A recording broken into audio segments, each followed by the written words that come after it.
दिल में देशभक्ति का जज्बा लिए भारतीय सेना में सेवारत एक सैनिक आखिर क्यों बना भारत का मोस्ट वांटेड उग्रवादी।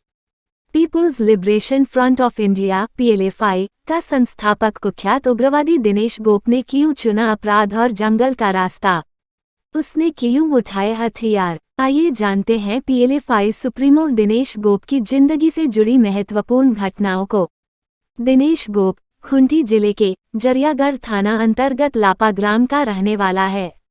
इसकी स्कूली शिक्षा महगांव में हुई है। घर की माली हालात खराब होने के कारण कम उम्र में ही दिनेश ने परिवार का बीड़ा अपने कंधों में उठा लिया और भारतीय सेना में नौकरी करने लगा। बकौल दिनेश गोप बताता है कि जब वो सेना में गया तो क्षेत्र के ऊंची जाति के दबंग लोगों को जलन होने लगी। इस क्षेत्र में ऊंची और नीची जाति के बीच गहरी खाई थी। ऊंची जाति के लोग गरीब और अन्य जातियों के लोगों का शोषण करते थे। उनकी बहन बेटी को उठाकर बलात्कार करते थे और भरी सभा में उसे नचाते थे। दिनेश के सेना में भर्ती होने से ऊंची जाति के लोग खफा थे। उनका मानना था कि इससे क्षेत्र के गरीब लोग सर उठाने लगेंगे। अंततः दिनेश के परिजनों को प्रताड़ित किया जाने लगा और उस पर फर्जी मुकदमे डाल दिए गए।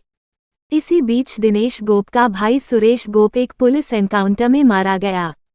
सूत्र बताते हैं कि इस घटना के पीछे भी क्षेत्र के ऊंची जाति के दबंग लोगों का हाथ था। इन्हीं घटनाओं से आहत होकर दिनेश गोप अपराध की दुनिया में शामिल हो जाता है और JLT नामक गिरोह का गठन करता है। फिर शुरू हो जाता है हत्याओं का सिलसिला। सामाजिक असमानता और ऊंची जाति की दबंगई के कारण इस संगठन को क्षेत्र के आम लोगों का भरपूर समर्थन मिलता है।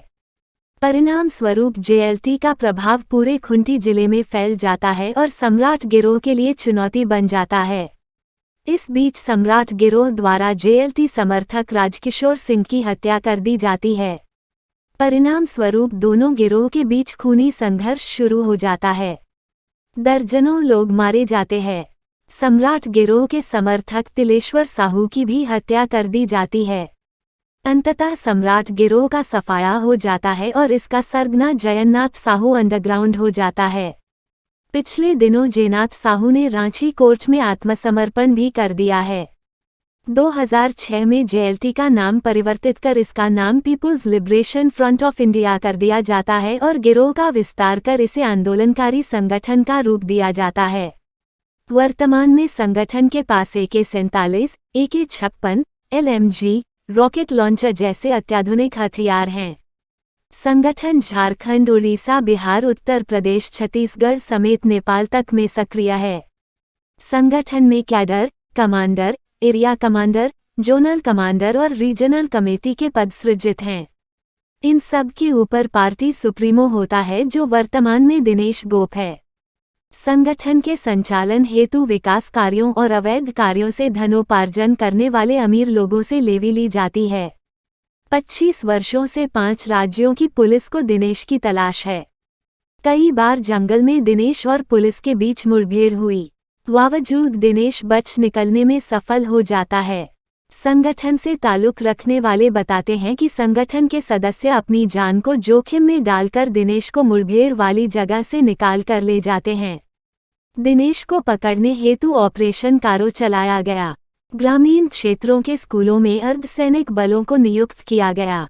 हेलीकॉप्टर से क्षेत्र को खंगाला गया। बावजूद दिनेश की परछाई भी नहीं देख पाई पुलिस। उल्टे दिनेश के आह्वान पर ग्रामीणों ने अर्धसैनिक बलों को स्कूल से हटने को विवश कर दिया। सुरक्षा एजेंसियों से बचने के लिए दिनेश लगातार अपना सिम और मोबाइल बदलता है और जंगल में ही सोता खाता है। दिनेश गोप का व्यक्तित्व धार्मिक और सामाजिक प्रवृत्ति का है। इसने अपने प्रभाव क्षेत्र में दर्जनों मंदिरों का निर्माण कराया है। दबे कुचले गरीब लोगों के लिए 50 से अधिक स्कूल संचालित हैं। पर्व त्योहारों में मंदिरों में लंगर लगाए जाते हैं। गरीब परिवारों को शादी ब्याह और मुसीबतों में आर्थिक मदद की जाती है। दिनेश के करीबी बताते हैं कि किसी की भी हत्या से पूर्व उसे सुधरने का एक मौका दिया जाता है।